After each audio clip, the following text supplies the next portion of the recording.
Olá, boa noite a todos. Sexta-feira, dia 24 de julho. Veja agora os destaques de hoje, aqui no Segunda Edição. Covid-19 dentro do Palácio Piratini.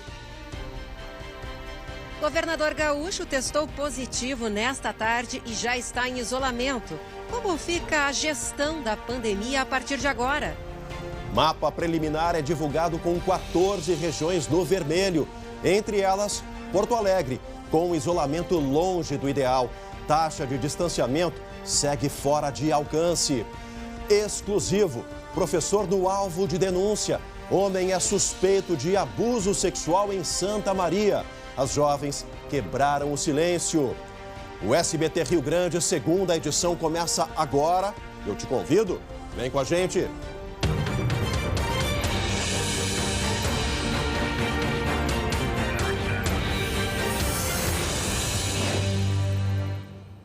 Vocês viram ali, né, gente? O governador Eduardo Leite acaba de confirmar que está infectado por Covid-19. Daqui a pouco, nós vamos até o Palácio Piratini ao vivo saber mais detalhes da gestão da pandemia. Mas o segunda edição de hoje começa falando de uma reportagem exclusiva que vem lá do centro do nosso estado. Eu estou falando de Santa Maria. Lá a polícia investiga uma série de denúncias de condutas inapropriadas de um professor com as suas alunas. Tudo começou quando uma estudante fez um relato nas redes sociais e logo outras meninas também tomaram coragem. Há vítimas que dizem ter sido assediadas aos 12 anos de idade. A reportagem é exclusiva. Veja um trecho. Quando eu me virei e fiquei de costas para ele deu um tapa na minha bunda. Eu tinha 12, 13 anos, botava a nossa mão na coxa dele para fazer carinho nele. Se tivesse alguma colega que não aceitava esse tipo de situação dele, ele já ficava pegando no pé. Então a gente não tinha o espaço correto, aberto, nem as pessoas completamente abertas para nos darem esse tipo de acolhimento.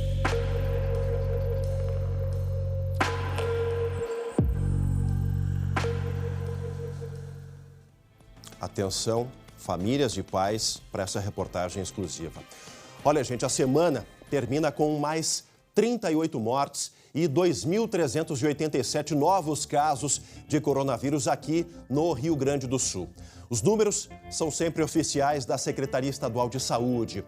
E hoje à tarde, o governador Eduardo Leite foi confirmado com Covid-19. Nas redes sociais, está aí a imagem, ele anunciou isolamento e disse estar assintomático, ou seja, sem sintomas visíveis. A gente vai ao vivo agora até a frente do Palácio Piratini, onde está a Luciane Coma, para trazer detalhes, a repercussão desse anúncio, como é que fica a gestão da pandemia a partir desse momento, Lu. Boa noite.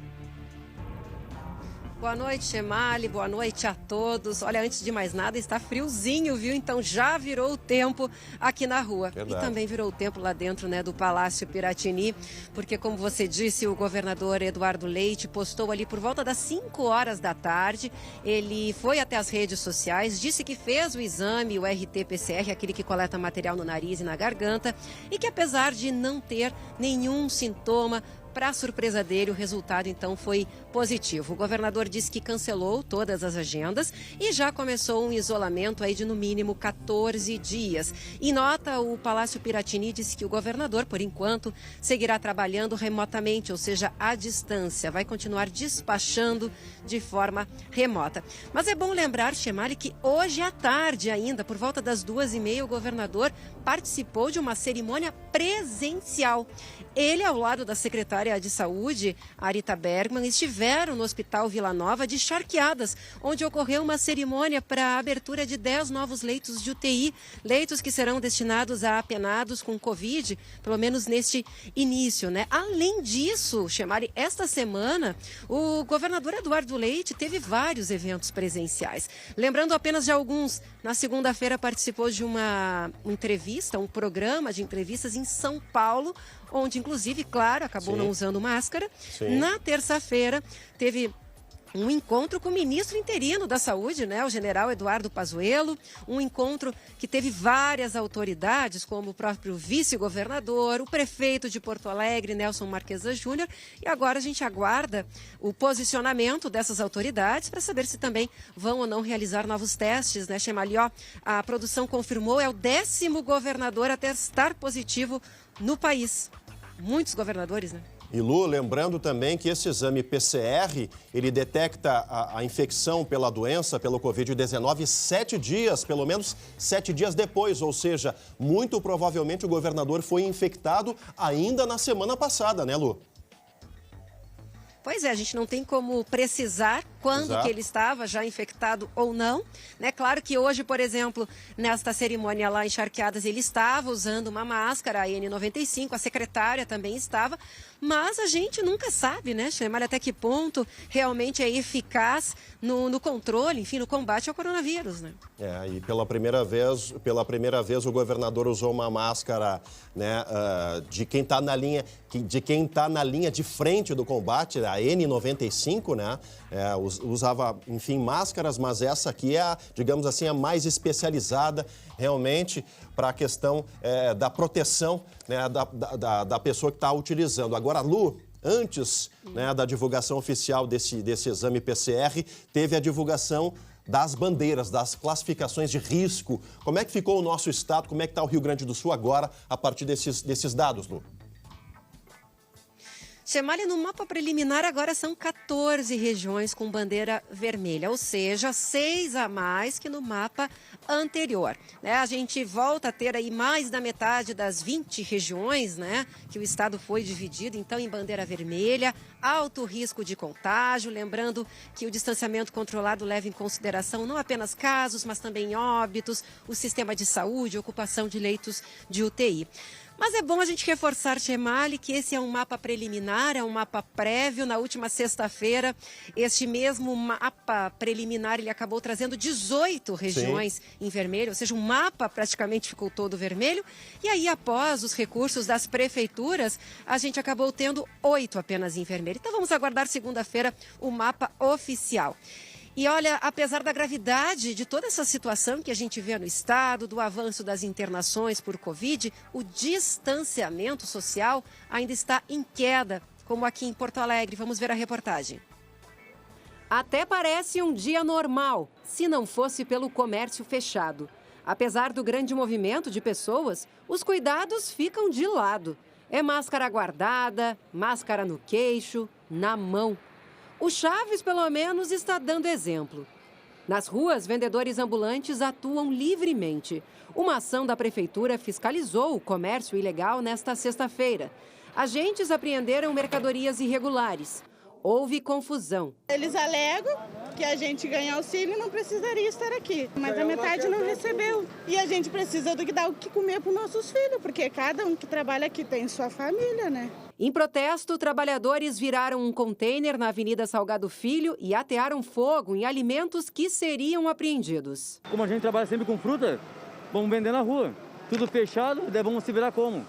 No início de julho, a prefeitura anunciou regras mais rígidas para a circulação de pessoas e lançou um desafio: aumentar o índice de isolamento social para 55%, ou seja, incentivar que mais da metade da população fique em casa. Mesmo assim, em nenhum dia a meta foi alcançada. A média de distanciamento social na capital é de 45%. Enquanto isso, a taxa de ocupação nos leitos de UTI se mantém perto de 90% em Porto Alegre. É agora que a gente tem que realmente assumir a responsabilidade de que a gente só pega o vírus de outra pessoa. Portanto, se manter longe de outra pessoa é a medida mais eficaz possível para a gente não pegar coronavírus. A Prefeitura da capital não descarta endurecer ainda mais as medidas. Isso é um esforço quase no limite das possibilidades de todos, mas ainda necessário para que possamos passar, né, por esse período mais intenso. Tá aí, secretário de Crise, Bruno Miragem, falando disso. Ainda há pouco, a Prefeitura de Porto Alegre descartou a possibilidade, de fazer um rodízio de placas na cidade para restringir ainda mais a circulação de pessoas. Estamos longe aí da meta de isolamento social de 55%. Não chegamos acima de 45%, ou seja, menos da metade da cidade conseguiu ficar em casa. E esse é realmente o grande desafio. Vimos aí, o protesto, além da pandemia, gente, tem a questão social para a Prefeitura também lidar, a questão de sobrevivência das pessoas, entidades empresariais cobram isso. E olha, eu sei que é muito difícil dosar a prevenção da vida com a questão econômica. Agora, é preciso atitude também. Algo que eu ainda não consigo entender, e o espaço está aberto aqui à Prefeitura, se é serviço essencial, se é supermercado que está aberto, por que o mercado público está do jeito que está? Queremos que as pessoas se protejam, mas o mercado público está à míngua, prefeito. Então, precisamos realmente ter essas respostas para que a gente possa enfrentar a pandemia de forma mais clara e transparente. Olha, tem uma cidade importante aqui do nosso estado, histórica, que tem fechamento total esse final de semana. Eu estou falando de Alegrete, Baitachão, lá na fronteira oeste. A cidade é a primeira a decretar o lockdown no Rio Grande do Sul. A partir das 9h30 da noite de hoje, só abre o que for expressamente essencial, ou seja, farmácias, hospitais, postos de combustíveis apenas para abastecimento, empresas de distribuição de gás e também restaurantes no modelo de teleentrega, não tem o Pague Leve. Os mercados não abrem. As restrições são até às 6 horas da manhã da próxima segunda-feira. Quem for pego fora de casa sem justificativa poderá ser responsabilizado e com multa de quase R$200. É uma experiência de Alegrete, talvez possa inspirar outras prefeituras aqui do nosso estado com os resultados alcançados por lá. A gente segue falando sobre a pandemia e agora do sistema penitenciário, que também preocupa. É um caldeirão fervendo, gente. Com a interdição da cadeia pública de Porto Alegre, as entidades ligadas ao sistema penitenciário alertam para a possibilidade de superlotação nas celas de delegacias, o que aumentaria ainda mais o risco de contágio do coronavírus. Vamos ver. O Sindicato da Polícia Civil alerta para a possibilidade de superlotação de presos em delegacias. Um problema antigo que agora conta com um agravante: o risco de contaminação pelo coronavírus. Mais de 100 presos dentro de celas, algemados em corredores e pátios de delegacia de polícia. As condições sanitárias são péssimas, não temos banheiro, não temos nada, não temos máscara. O temor aumentou com a interdição do presídio central. Até o dia 5 de agosto, a maior cadeia do estado não poderá receber mais presos. 3 tiveram a contaminação pela Covid-19 confirmada. O local tem 1.800 vagas e 4.000 presos. E aí nós voltamos para um problema que, parcialmente, pelo menos, nós já tínhamos superado, que diz respeito aos presos em delegacias de polícia ou então algemados em viaturas policiais. A juíza responsável pela interdição da maior cadeia pública do estado garante que existem alternativas. Eles estão sendo encaminhados para o complexo de Canoas, que lá nós temos vagas específicas para eles fazerem o período de quarentena. Depois disso, eles são testados e encaminhados para as casas prisionais. A expectativa é que não vão faltar essas vagas. Nós temos na região metropolitana 660 vagas para triagem. Na verdade, é um quantitativo suficiente para a entrada de presos, considerando o período de quarentena. Evidentemente, quando nós não conseguimos encaminhar os presos ao final da triagem para outro estabelecimento, essa roda ela não gira tão bem. Mas a gente tem conseguido, de alguma forma, êxito nessa atividade.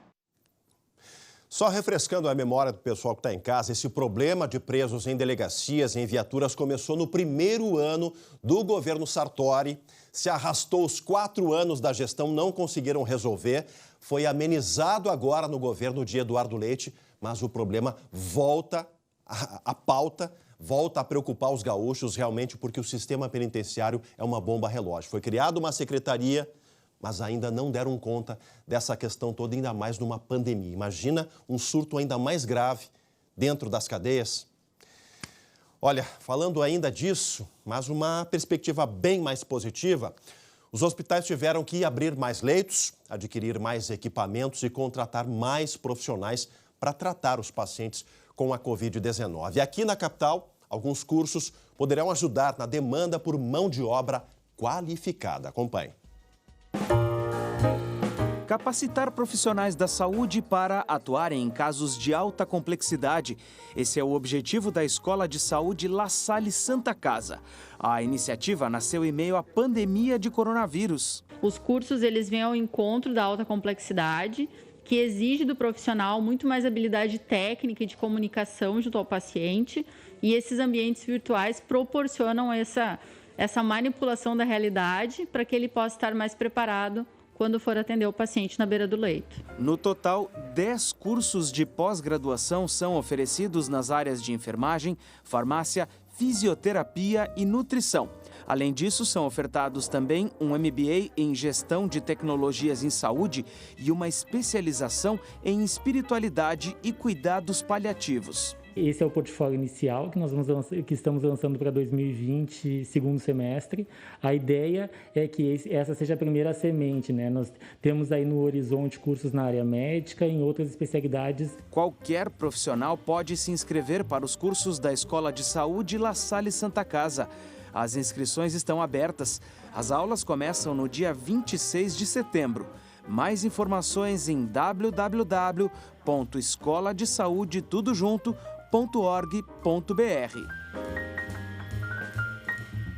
Iniciativa importante. Ainda hoje, aqui no Segunda Edição, depois de uma imagem revoltante, uma notícia de alívio para o pequeno Chico. Em seguida você vai saber, tá aí a imagem dele. E também, exclusivo, mulheres quebram o silêncio e professor é alvo de denúncias. A gente volta já já.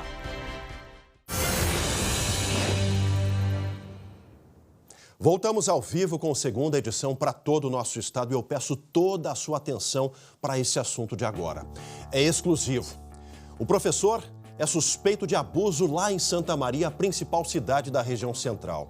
As jovens denunciaram esse educador por assédio sexual, gente. A polícia investiga o caso e já ouviu cerca de 40 pessoas, incluindo o suspeito.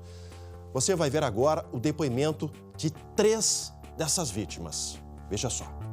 Ele ficava dando beijo no pescoço e quando a gente ia tirar alguma dúvida com ele durante a aula, ele puxava para sentar no colo dele. Quando eu me virei e fiquei de costas para ele deu um tapa na minha bunda. Eu não lembro ao certo se eu tinha 12 ou 13 anos. Os casos aconteceram quando as jovens estavam no ensino fundamental. Elas relatam a conduta do mesmo professor de história.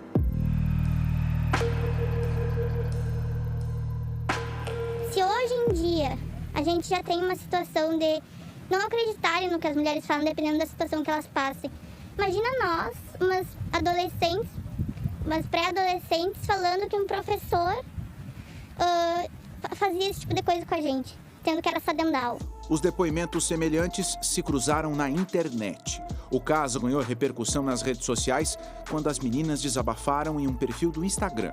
A escola atual do professor emitiu nota, informando o afastamento dele de todas as atividades. A Delegacia de Proteção à Criança e ao Adolescente de Santa Maria abriu inquérito para investigar as denúncias. Cerca de 40 pessoas já foram ouvidas, entre vítimas e testemunhas. Nos depoimentos, existem relatos de casos entre 2012 e 2019, envolvendo meninas de 12 a 19 anos, de escolas e cursinhos pré-vestibular da cidade. Um abraço forte, apertar, pressionar o corpo dele contra o meu, esbarradas de mão, sem querer, em partes como o peito, apertar a coxa. Durante os depoimentos, as jovens também relataram situações envolvendo outros professores. Mais 3 inquéritos foram abertos para investigar a conduta dos docentes. Por segurança minha, por segurança das meninas que estão no colégio, por segurança das outras meninas que vão crescer e vão ter contato com esse tipo de gente. Então eu acho que assim, tem que dar uma atenção para esse tipo de caso, porque só que está dentro do colégio não quer dizer que tem uma segurança completa. Olha, gente, nós entramos em contato com a defesa do professor investigado, que preferiu não se manifestar sobre o caso nesse momento. O inquérito está em sigilo. de 2012 a 2019 esses casos. E olha, eu vou dizer uma coisa para vocês. Se confirmar a verdade, os depoimentos para psicólogos, os depoimentos para especialistas servem de laudo. Se essa verdade se confirmar, não há punição na justiça aqui que vá pagar o que essas meninas enfrentaram com esse educador. Realmente, algo que precisa ser investigado e o SBT vai acompanhar em cima todos os desdobramentos.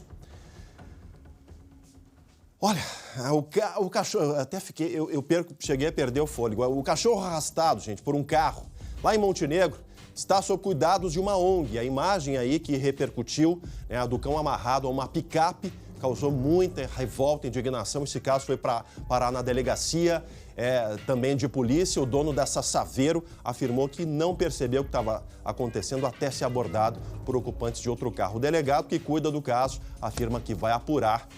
Com essa imagem aí de pelo menos esperança, a gente encerra o SBT segunda edição dessa sexta-feira. Uma ótima noite a todos, bom final de semana. Feliz Dias dos Avós. No próximo domingo, carinho a todos. Na segunda a gente se vê.